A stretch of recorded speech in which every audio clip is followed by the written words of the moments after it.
ವಿರಾಮದ ನಂತರ ಮತ್ತೆ ತಮ್ಮೆಲ್ಲರಿಗೂ ಪ್ರೀತಿಯ ಸ್ವಾಗತ.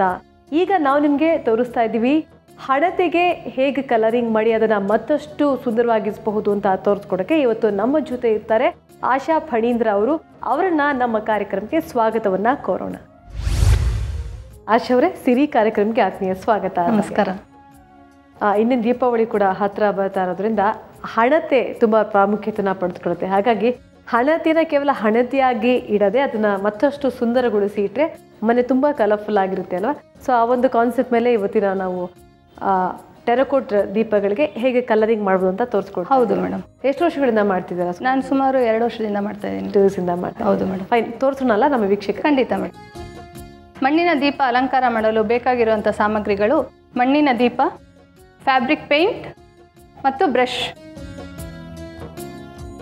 ಮೊದಲಿಗೆ ಗೋಲ್ಡನ್ ಎಲ್ಲೋ ತಗೋತಾ ಇದ್ದೀನಿ. ಫಸ್ಟ್ ಈ ಫ್ಲವರಿಂದ ಶುರು ಮಾಡೋಣ.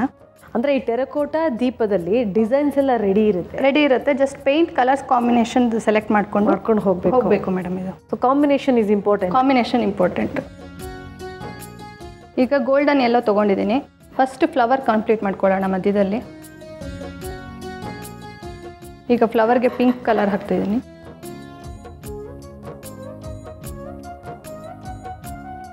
ಈ ರೀತಿ ಪೆಟಲ್ಸ್ಗೆಲ್ಲ ಒಂದೇ ಕಲರ್ ಮಾಡಬೇಕು. ನಾನು ಪಿಂಕ್ ಕಲರ್ ಪೆಟಲ್ಸ್ ಹಾಕ್ತಾ ಇದ್ದೀನಿ.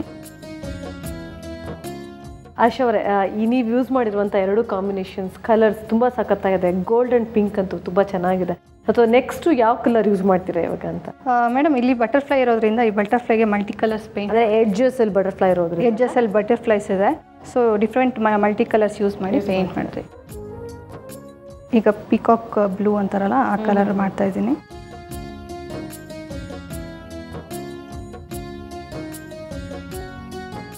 ಈಗ ಬಟರ್ಫ್ಲೈ ಕಲರ್ಸ್ ಪೇಂಟ್ ಮಾಡೋಕ್ಕೆ ಶುರು ಮಾಡಿದ್ದೀನಿ.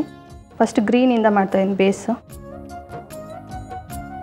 ಒಂದು ಸೈಡ್ ಗ್ರೀನ್ ಹಾಕಿದ್ರೆ ಸೇಮ್ 2 ಕಡೆ ಗ್ರೀನೇ ಇದ್ದರೆ ಚೆನ್ನಾಗಿರುತ್ತೆ. ಇದಾದಮೇಲೆ ನೆಕ್ಸ್ಟು ರೆಡ್ ಹಾಕ್ತಾಯಿದ್ದೀನಿ.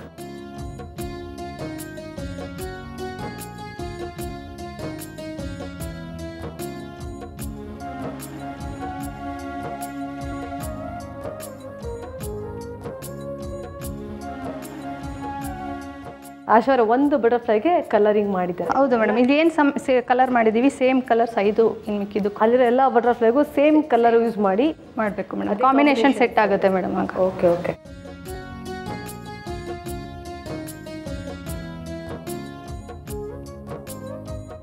ಸೊ ಇದಾದ ನಂತರ ಇಲ್ಲಿರೋ ಎಲ್ಲ ಬಟರ್ಫ್ಲೈಗೂ ಹೀಗೆ ಇದೇ ಕಾಂಬಿನೇಷನ್ಸಲ್ಲಿ ಕಲರ್ ಫಿಲ್ ಮಾಡ್ಕೊಂಡು ಹೋಗಬೇಕು. ಒಂದು ಬಟರ್ಫ್ಲೈ ನಾನು ಮಾಡಿ ತೋರಿಸಿದ್ದೀನಿ. ಇದು 5 ಬಟರ್ಫ್ಲೈಗೆ ಸೇಮ್ ಕಾಂಬಿನೇಷನ್ ಮಾಡಬೇಕು.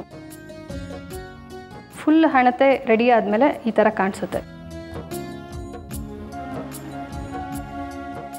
ನಾನು ವೀಕ್ಷಕರಿಗೆ ಹೇಳೋದೇನು ಅಂದರೆ, ಈ ರೀತಿ ದೀಪಗಳನ್ನ ತೊಗೊಂಬಂದು ಕಲರಿಂಗ್ ಎಲ್ಲ ಮಾಡಿದ್ರೆ ನಮ್ಮ ಕ್ರಿಯೇಟಿವಿಟಿ ಕೂಡ ಜಾಸ್ತಿ ಆಗುತ್ತೆ.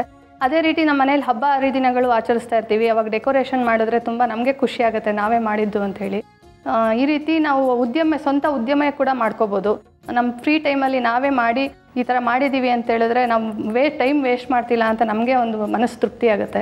ಖಂಡಿತ. ನಮ್ಮ ಸಿರಿ ಕಾರ್ಯಕ್ರಮದ ಉದ್ದೇಶ ಕೂಡ ಅದೇ. ನಾವಿಲ್ಲಿ ಕಲಿಸ್ಕೊಡುವಂಥ ಪ್ರತಿಯೊಂದು ಕಲೆಯೂ ಕೂಡ ಮನೆಯಲ್ಲಿ ಇರುವಂಥ ಮಹಿಳೆಯರಿಗೆ ಕಲಿತ್ಕೊಂಡು ಅದನ್ನು ಸ್ವಂತ ಉದ್ಯಮಿಯಾಗಿ ಬೆಳೆಸ್ಕೊಂಡು ಒಂದಷ್ಟು ಹಣವನ್ನು ಸಂಪಾದನೆ ಮಾಡಿಕೊಂಡು ಉಪಯೋಗಿಸ್ಕೊಳ್ಳಿ ಅನ್ನೋ ಒಂದು ಕಾನ್ಸೆಪ್ಟ್ ಮೇಲೆ ನಮ್ಮ ಪ್ರೋಗ್ರಾಮ್ ನಿಂತಿರೋದು. ಹಾಗೆ ಥ್ಯಾಂಕ್ ಯು ಸೋ ಮಚ್. ಇವತ್ತಿನ ಕಾರ್ಯಕ್ರಮಕ್ಕೆ ಬಂದು ಚಿಕ್ಕ ಕಾನ್ಸೆಪ್ಟ್ ಆದರೂ ಕೂಡ ತುಂಬ ಉಪಯೋಗ ಆಗುವಂಥ ಕಾನ್ಸೆಪ್ಟ್ ಇದು ನಮ್ಮ ವೀಕ್ಷಕರಿಗೆ ತಿಳಿಸ್ಕೊಟ್ಟಿದ್ದೀರಾ. ಥ್ಯಾಂಕ್ ಯು ಸೋ ಮಚ್ ಒಂದ್ಸಲ. ಧನ್ಯವಾದಗಳು.